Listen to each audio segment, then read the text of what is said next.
So given that it can be very competitive, what are you coaching your buyer clients to do in that sort of multiple offer situation? Are you seeing more confidence with buyers right now, or are they still a little bit cautious?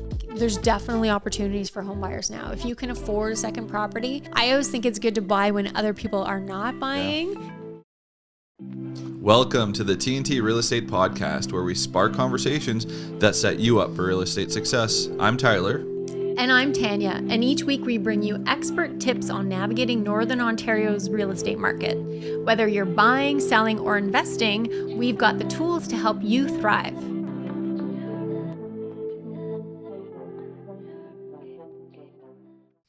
Welcome to the TNT Podcast, where we unpack real estate trends with a northern lens. Today, we're going to break down the May 2025 stats around Sudbury, and we're going to tell you what's hot, what's sitting, and what to look out for.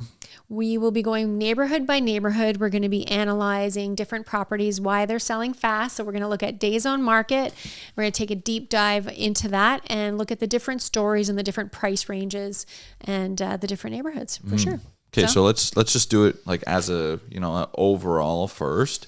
So average sales price, and this is Greater Sudbury. I always kind of put this precursor in, but Greater City of Sudbury, and it does go out to Manitoulin, Espanola, a couple. French River. So it is like it's the Sudbury Real Estate Board. It's not just city proper. But so basically in May, there's 269 houses that sold. The average price is up a considerable amount. I mean, we can talk about that all day, but it's up to $526,000, and that's up almost $50,000 from May 2024. So that's, obviously the market's trending up, and the sale to list ratio in May was 103%. So if you're putting in an offer at $500,000, you would need to go $36,000 over asking on average to be able to get the house, which is considerable. On average, yeah. And there's some nuance in there for sure. There's some different price ranges where we see different sale to list price ratios, certainly, and different areas where that sale to list price ratio is lower. Yep. But like you said, this is the overall picture of the Greater City of Sudbury and all the outlying areas that the real estate board serves. Yep. Okay, so would you say, Tyler, given the stats here that we're looking at, is it still a seller's market or are things shifting? Are we seeing any changes? I would say it depends on the price range, but overall, yes, it's still a seller's market. There's not enough houses for the buyers that want to buy properties, which is driving up prices, which is creating bidding wars, but it is 100% still a seller's market. The one little asterisk I would say to that would be when you're getting into like super high price ranges. But even at that stage, we put on an offer. My clients of mine put on an offer 2 weeks ago, and it was listed at $999, and there were 6 offers on it. So even the higher price, as long as they're priced aggressively, you're going to get multiple offers and probably over asking. So I would say. But that window over asking is definitely going to change, right? You're not going to see as big of a price jump as the 400 to 600 is going to have one sort of list price to sale price ratio. And then the 600 plus, maybe the 800 plus, and then certainly the waterfront, we see different nuances there as well. For sure. That's quite interesting. So are you seeing more confidence with buyers right now, or are they still a little bit cautious? I think buyers are starting to get used to the situation in that sort of first time home buyer price ranging, kind of around that 500 or sub 550 level. Buyers are getting used to the fact that they are going to be competing, and they're getting accustomed to making very competitive, very good offers. Yeah. So I think there's a confidence in the market. I don't think people feel like there's any sort of bubble to burst, that type of thing, right? Certainly we've seen a jump from last year considerably in the average sale price, but a lot of that is mitigated also by the fact that we do have better interest rates for mortgages. So last year, the interest rates were significantly higher. So there was that sort of lack of confidence. And now what we're seeing is people feel like, okay, I can afford that home. I can afford it for the next 5, 10, 15 years. And they feel confident moving forward. Mm-hmm. I think so. I always find it interesting when you're working with, even for first-time home buyers or you move-up buyers that maybe it's the first time that they need to sell their house to move into something else. And it's like the first time they get beat in competition. And it's like, you can almost see, I mean, it kind of changes two ways. One's it's like, oh my God, we're never going to buy a house. What are we doing right now? Like, let's just stay where we are. The other option is, okay, we need to go in more aggressive. We need to do more legwork before, maybe drop some conditions. And it's almost like, it almost becomes like the hunted, like they're like the hunters out there. We need a house. Let's do this.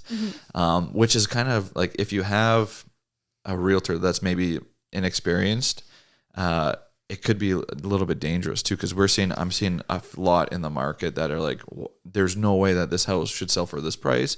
But when you get that, hunter mentality, when you like just need something and you're willing to pay whatever it takes, like that's when these prices are starting to increase, right? It can be challenging when you're in that situation where you have a home to sell in order to buy. It can be challenging to, first of all, find that right house that's worthy of putting that competitive offer in, and start imagining everything that's going to go into your efforts to try to sell your house.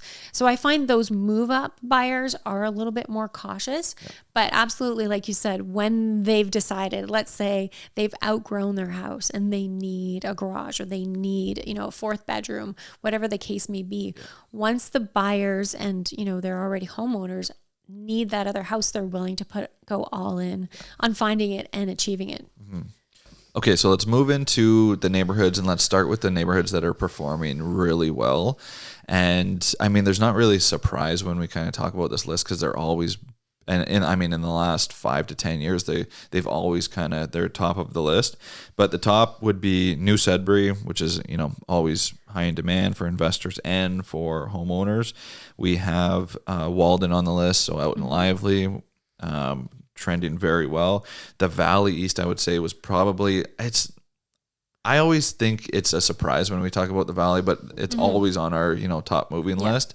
So I'm going to stop saying that. Yeah. But one thing we talked about the Valley at the office before coming here, it was interesting to see the average price of a home in the Valley is essentially $600,000. It was $599 in the stats as reported through the real estate board. And then, we looked at it, we were like, wait a minute, $599, $600,000 for homes in the Valley. Yeah. And we did, we fact checked, we went through, and actually half of those sales, there was about 40, I think it was 39 or so sales last month in the Valley, and almost half of them sold over 600. Yeah. They were in the high fives, and there were several that sold well over 800. Yeah. And very close to 9 for sure. Yeah. So that really drove the stats up, I think, the last month. I think that's where, when you're talking about New Sudbury, and the average price in New Sudbury right now is just over 500,000. And then you look at the Valley, which is a big surprise, because it was always a little bit under New Sudbury, and that's obviously flipped. And it could be, month to month, we're going to have to look at, obviously, at the end of the year, we're going to look at the whole year. But the Valley, you're seeing a lot of, acreage properties. You're seeing the big builds. You're seeing, 5 acres, nice house, bigger homes with more acreage. That's right. Better finishes inside, certainly. Yeah. And they're more sort of like what we would call like an estate home, right? Yeah. An estate home that somebody really moves up to and lives in for many, many years. So I kind of feel like that's where it's being flipped, because New Sudbury, you're getting like that typical bungalow. There are, really nice houses and beautiful neighborhoods, but it's almost landlocked, because you can't get that 5 acre parcel and build a dream home on it, right? Mm-hmm. So it's interesting, but it's what else? The last one on the list would be Minnow Lake. Minnow Lake's good. Minnow's growing as well. They're getting the big subdivisions. So average price in Minnow Lake is $491,000. Yeah. There's definitely some new construction there that's high priced, certainly, and certainly some resale as well. That's in the high 800s. But most of the properties in Minnow Lake are selling in that 500 or below range. Yeah, absolutely. Yeah. It's a big contrast in Minnow Lake, where you see like the new subdivisions, but then you also see like the old, kind of like minor homes, like the smaller ones that are. So it's a big fluctuation. Mm-hmm. So month by month, Minnow Lake is like, could be high average price, could be a low average price. It just depends what part of that market's moving. But it's very very. What would you say would be your kind of surprise on this list? My surprise on that list was definitely the Valley on pricing, but when we're looking at days on market is another thing. And we had this conversation also earlier with another agent in our office. There's some areas where the days on market is really getting a lot higher. And those are typically your second home kind of market. So Manitoulin is one market where typically you would have seen a lot more sales coming up in May as people prepare and get ready for the summer to spend on the island and get their second property. That's one where, we're surprised to see. And actually the days on market was 50 days on market for homes on Manitoulin Island. Yeah. It is more of a second market home. And I think the French River is another one where we're seeing the days on market certainly being higher than the rest. Mm-hmm. And I feel like those markets, especially with the second home, people, like to come into spring, get their house fixed up, and then they go out to camp, whether it's May long weekend or a little bit later. And that's what we saw. I think it was the week before May long. Manitoulin just exploded with listings. So I think this days on market might go down obviously a little bit in June, July when people are actually there shopping for places. But in May, it was definitely one of the slower ones. I think it still is actually a little bit slow in Manitoulin from what I've understood. I had an open house on Sunday and we had people coming through who had homes for sale on Manitoulin and they're looking to move back into town. And they were saying that it's just so quiet. They have had very few showings on their property whatsoever. And then certainly even talking to some of the agents in our office that do a lot of business on the island, it's just been a much slower start to what's typically a good run for people to get in for the summer. Yeah. And I wonder if that has anything to do. I mean, like Sudbury's an extremely hot market, but it's not just Sudbury buyers that are buying on Manitoulin. Lots of them come from, Southern Ontario where the market is a little bit slower. And I feel like it's, more anxiety down there because like all of the news, all of the negative real estate news is coming out of, Southern Ontario. So I wonder if that's kind of shell shocking a little bit and be like, well, do we really need that second home on Manitoulin right now? Yeah. Well, I think the mentality, come back to the sort of the buyer confidence, and the buyers in the GTA and greater surrounding area, probably even up to Barrie, are being bombarded with news about, there's too many condos on the market, things aren't selling, and prices are coming down in those markets for sure. And they look to the northern market and maybe don't really understand yet that we're not facing the same kind of changes that they are in their market. So it's quite different. I think if you listen to the national news and if you listen to the national real estate stats, it's much different than what we're seeing here locally, because we are kind of a really isolated economy and an isolated town where essentially we have all the services of a larger city, a larger community, but still pretty affordable home prices, under 500. So are you seeing some good opportunities in these kind of slower markets? I mean, I always think there's an opportunity there to find sort of little special homes that other people are overlooking, certainly, right? And, we talked about this, I believe, on one of our previous podcasts, is the sort of the offer date scenario as well, where there could be a home that's been overlooked by other people that might just be perfect for your home buyer and their needs. Maybe it's not the prettiest one, maybe it's not, maybe it doesn't smell the greatest or whatever, but it's something that home buyer can change, and we're finding it. And if you are looking at a second property, Manitoulin, French River, or wherever that case may be, I think there's definitely opportunities for home buyers now. If you can afford a second property, I always think it's good to buy when other people are not buying, because you can get a deal and you can kind of actually negotiate a little bit with a home seller.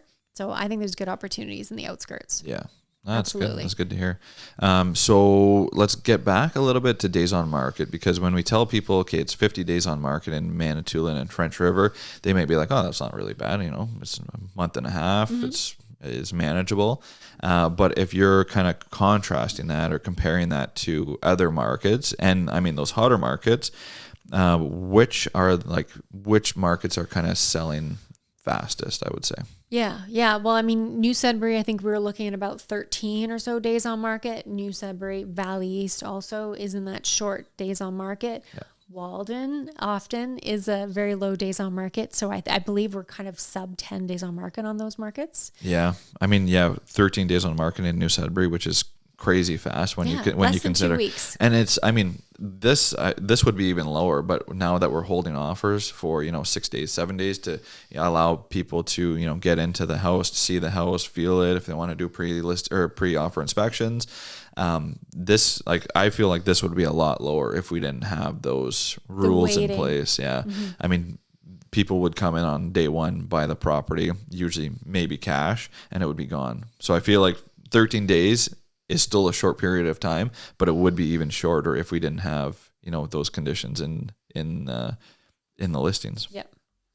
Okay, so given that it can be very competitive, what are you coaching your buyer clients to do in that sort of multiple offer situation? Okay, so I would say, I mean, I feel like we talk about this every single episode, but it's like due diligence. Make sure you're going and getting a true pre-approval from the bank, and not just like yes, I make $100,000. Okay, this is how much home you can afford. Send in your pay stubs, send in everything that they're asking for, do all of the tests and the questionnaires that they're doing, and they'll actually, like, the mortgage broker can actually come back to you and say, okay, this is legit what you can spend.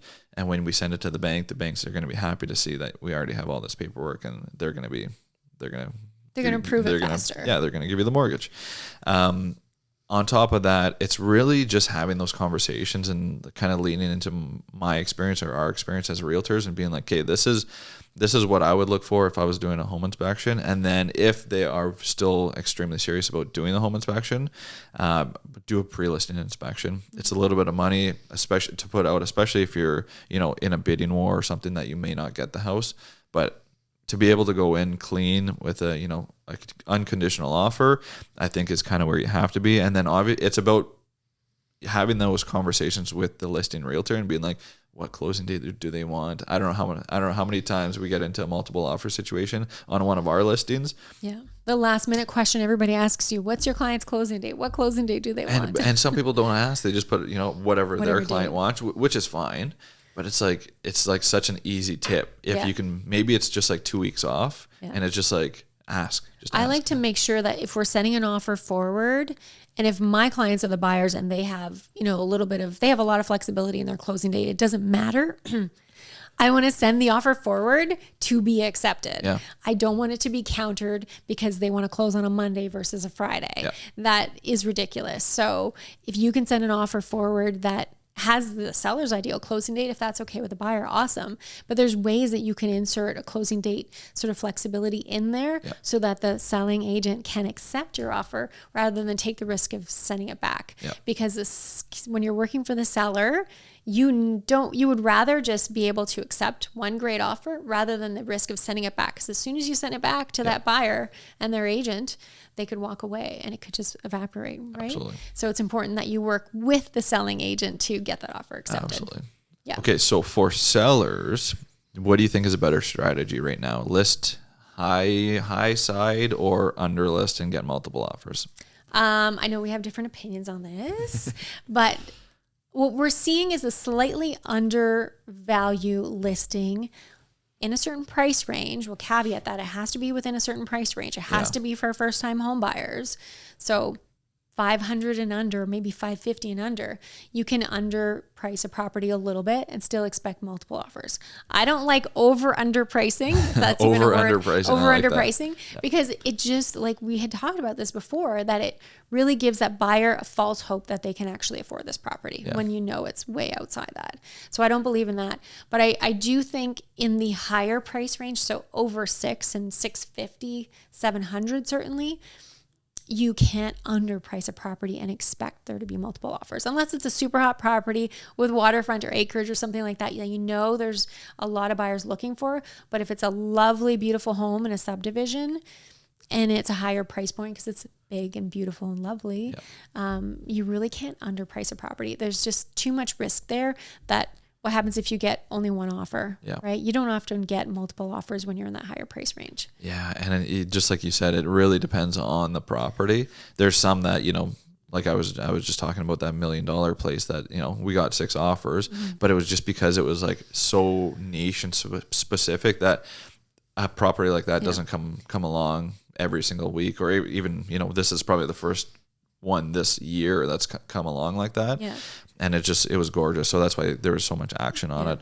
But similar to the one I had in Valley View, I was surprised because I know in the past years we had agents in our office that had a hard time selling a home with no basement. Yeah. An accessible home with no basement can be a bit challenging to sell, but this one just showed so well that we did end up having multiple offers because people were looking for that accessibility and that one level living. Yeah. But sometimes it can be challenging to sell one level living homes, and sometimes there's multiple people looking for it, so it really depends on the property itself. And it depends on your client. It depends on all sorts of scenarios, but like how flexible can your clients be, especially with the showings? Because if you are under listing, you're going to get a whole segment of the market that can't even afford that property but still want to look at it. And as good realtors, we always oblige just to make sure they're seeing everything that they can. But I mean, if you can eliminate 5 to 10 showings, which is, half an hour a piece, let's say, from that schedule, and just, do 15, people that are actually approved to that price, I understand where that makes sense as well. Yeah, absolutely. Yeah. Right. You're not bothering the seller, when those people are not qualified for the property. So how important do you think it is for days on market and seller expectations? We talked about New Sudbury selling in 13 days and other markets selling in essentially 2 weeks. Yeah. How important is that days on market, and what are your sellers expecting?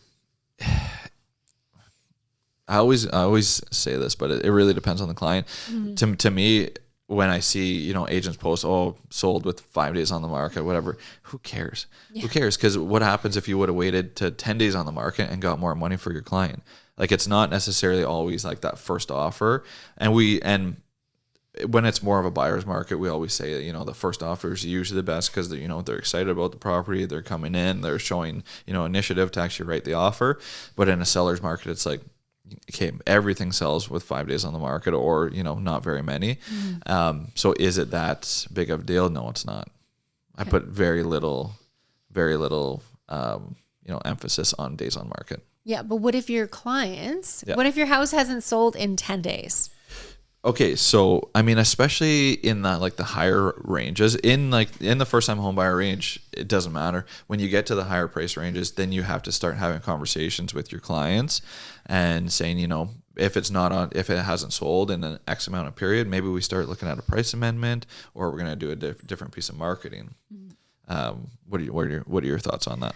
I think it's important to listen to the feedback. So it can be challenging in the higher end market. You don't get as many showings, but I actually did some analysis on the average showing per listing, and it actually decreases as the homes get more expensive. For sure, yeah. So 700 plus, the average number of showings is 3.9. So 4 showings per home. Wow. In that price range. So that's kind of interesting. So when you're getting more showings than that, you're doing well, right? You're getting more than the average. But I think it's important to then reach out to all the agents who came through and ask them, well, what did your clients think? Why aren't they putting an offer? Is there something that we can fix or change? Or is it maybe just not a fit for your clients, and we just got to wait for the right people to come through?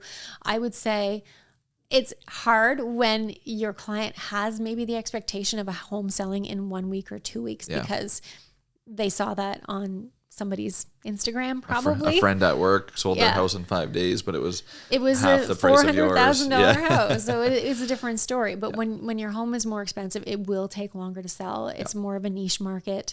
Unless people can afford it. Like 30 days, we got to coach them to be confident and calm for the next 30 days. Yeah. And even the new agents coming into our office, it's like when they're like, especially the COVID agents, I call them, that have kind of been around for a couple of years. They're like, well, like our house has been on the market for 2 weeks. What do we do? Like, they're not used to, having a house sit on the market for more than 2 weeks or past the offer date. And we're saying, like, when I first started 10 years ago, and you're probably the same at even longer than that, it's like the average when we had even the $200,000 houses back in the day, we're like, okay, your house is probably going to sit for a month or two. If it goes longer than that, then we're going to have to start, amending price and stuff like that. So it's totally different right now as opposed to even 5 years ago. But yeah, it's just about conversation and communication, really. Absolutely. Communication, patience, and eventually your home will sell for the price that the market says it's worth, right? It just might take a bit of time. So you got to be patient. Okay, so let's move into some final thoughts. The May market is usually one of the busiest markets between May and June. So what are some kind of final thoughts that you have on what we're seeing? Maybe another surprise that you saw in the stats? I think it's just really important to look at like what's happened in the last 2 weeks in your neighborhood. If you're putting your home on the market now, see what's happened, price accordingly. Just be prepared maybe for it to get a little slower, because July people do kind of usually start to go away to camp, enjoy summer. Yeah, things move a little slower. So just be patient with it, I think. It's still a very strong seller's market. And if buyers are getting frustrated with maybe the process of competing, maybe they'll find something in June or July that other people have overlooked. So just, stay confident, calm throughout the process. Absolutely. Yep. And trust, the knowledge and the relationship that you have with your realtor, right? That was a great ending. Yep. And if you're buying a home, stay sharp, stay educated, keep on top of the trends in your neighborhood. And wherever you're at, we're here to help. Thanks for tuning into the TNT Podcast. If you've enjoyed today's episode, don't forget to leave us a comment, subscribe, and share with a friend who might be interested in real estate. We'll catch you next time, and until then, stay ahead in real estate.